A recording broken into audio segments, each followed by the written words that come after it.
Let's take a look at this problem.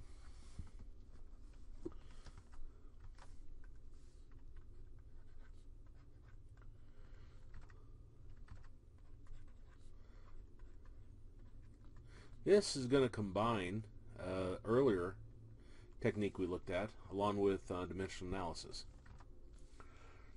First thing I notice is I can put furlongs in terms of kilometers.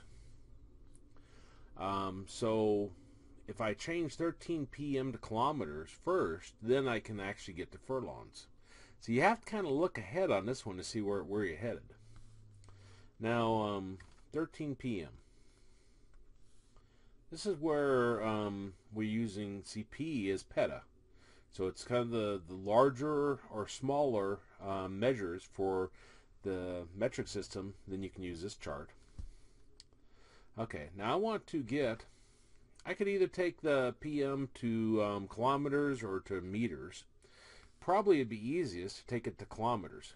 So I'm going to take petameters to kilometers.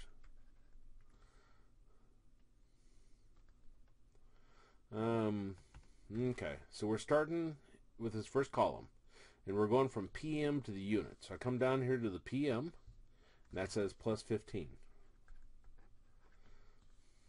Then we're going to look at the kilometer. So we look in our second column here, and this is going from the unit to kilometers. So I come down to KM right here, and come over, and that says minus 3. Well, 15 minus 3 gives us a positive 12.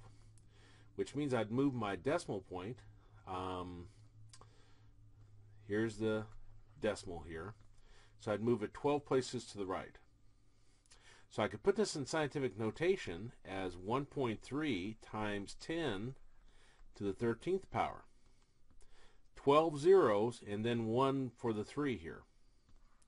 So this would be what it'd be equal to in kilometers.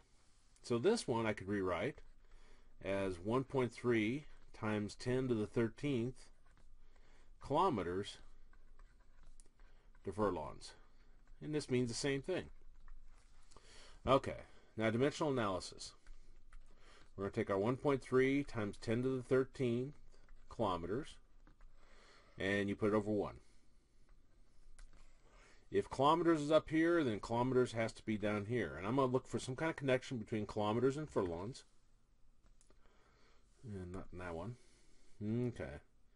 8 furlongs is equal to 1.6094 kilometers. That looks like a connection. So 8 furlongs, hopefully I'm saying that word right, is equal to 1.6094 kilometers. Okay, well, if we cancel units and measure, the kilometers would cancel. So on top, I'm going to have 1.3 times 10 to the 13th times 8. And on the bottom, I'll have 1 times 1.6094, which gives me 1.6094. And my unit and measure left will be furlongs. I personally don't think that the dimensional analysis works that great with the metric system. You can use it, but it's a lot easier to use that table that I used for the extreme values, or King Henry died unexpectedly drinking chocolate milk. That little rhyme to help figure out how to convert. Okay, let's put this in our calculator. So I'll do beginning parentheses. We got 1.3. And then I'll do second comma for the E. That's the times 10 to a power. 13 power.